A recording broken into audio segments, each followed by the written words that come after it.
holky, já jsem Dája a vítám vás u dnešního videa. Dnešní video bude o tom, jak co nejrychleji usnout. Já jsem s usínáním měla sama dlouhodobě problémy, ale pak jsem zabroustala na netu a našla tam pár skvělých tipů, o které jsem se s vámi rozhodla podělit. Ještě bych teda chtěla říct, že ty tipy fungují nejenom na mě, protože jsem se dívala do nějakých internetových diskuzí a tam i jiní lidi psali, že na ně fungují. Přesto vám ale nezaručím, že budou fungovat zrovna na vás. Já už to teda nebudu dál okecávat a myslím si, že můžeme jít rovnou do videa.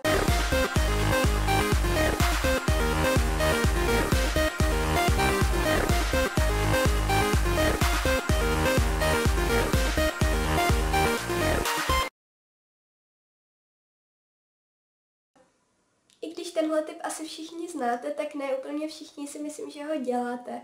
Je to vlastně to, že byste před spaním si měli vyvětrat v tom pokoji, kde budete spát, protože tím do pokoje dostanete nejenom přísun kyslíku, ale zároveň se zmenší teplota v pokoji.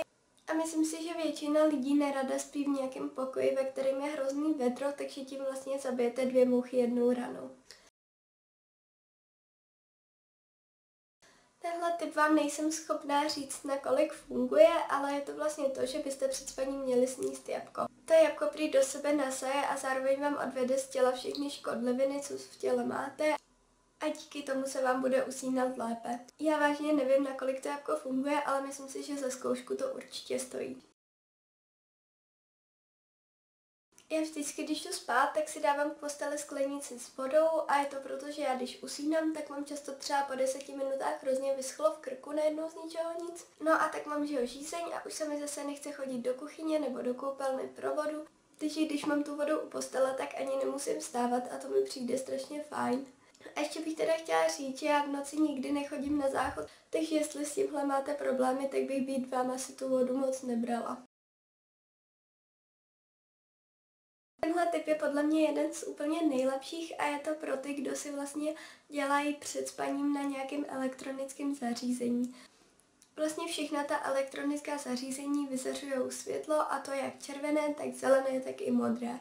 No a my máme v očích fotoreceptor melanopsin, který právě zachytává to modré světlo a díky tomu je potlačena tvorba melatoninu, který je zodpovědný za naše zdravé spánkové cykly. Což jednoduše řečeno znamená, že když si děláte při spaním na mobilu nebo na jakýmkoliv jiném elektronickém zařízení, tak se vám může spánek oddálit až o hodinu. Takže buď si hodinu před spaním nedělejte na žádném takovémhle zařízení, a nebo vám chci doporučit aplikaci Twilight.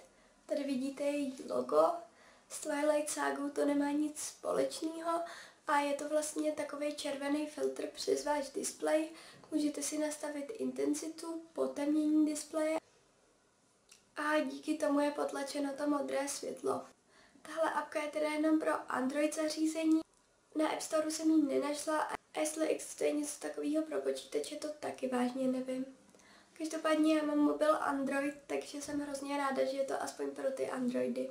Ještě bych teda chtěla říct, že tahle apka celkem vybíjí baterku, ale většina lidí si nechává přes noc mobil na nabíječce, tak by to neměl být problém. Akorát se teda ujistěte, že jste ji ráno vypli.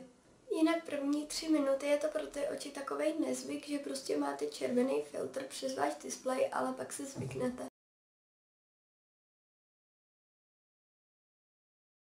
Tenhle tip je podle mě úplně nejúčinnější a funguje na všechny. Je to vlastně způsob dýchání, když usínáte. Měli byste se nadechnout na 4 doby, jedno jak ty doby budou dlouhé, ale hlavně aby byly stejně dlouhé, a nadechujte se nosem. Potom sobě ten dech zadržte na dalších 7 dob a na dalších 8 dob vydechujte.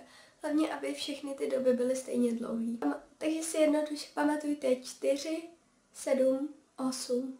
Jak vlastně tohle dýchání funguje? Mělo by nám to zpomalit srdeční tep a vůbec mozek uvést tak nějak jako do toho klidového stavu. Tohle je můj předposlední tip a je taky hodně účinný. Když usínáte, měli byste myslet na minulost, protože když ji nebudete nějak teoretizovat, tak ji stejně už nezměníte. Když budete myslet na budoucnost, tak tam je tolik věcí, co by se mohlo stát nebo zvrtnout a tak. Takže když budete myslet na budoucnost, tak neusnete vážně nikdy. Poslední tip je antistresová pozice holub z jógy, jinak existuje víc variant a já jsem se vám tady rozhodla jednu předvést.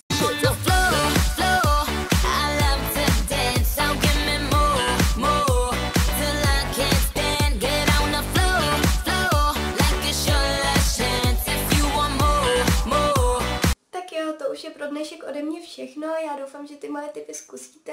Jestli je zkusíte, tak mi určitě napište do komentářů, jak jste dopadli. Já teda doufám, že vám pomůžou. Jinak děkuji, že jste tohle video sledli až do konce. Jestli se vám líbilo, tak můžete dát like, případně dislike, pokud se vám nelíbilo. Budu ráda za každý koment a sdílení a taky nezapomeňte číst popisek. Tohle už je ode mě ale opravdu všechno. Mějte se krásně a ahoj!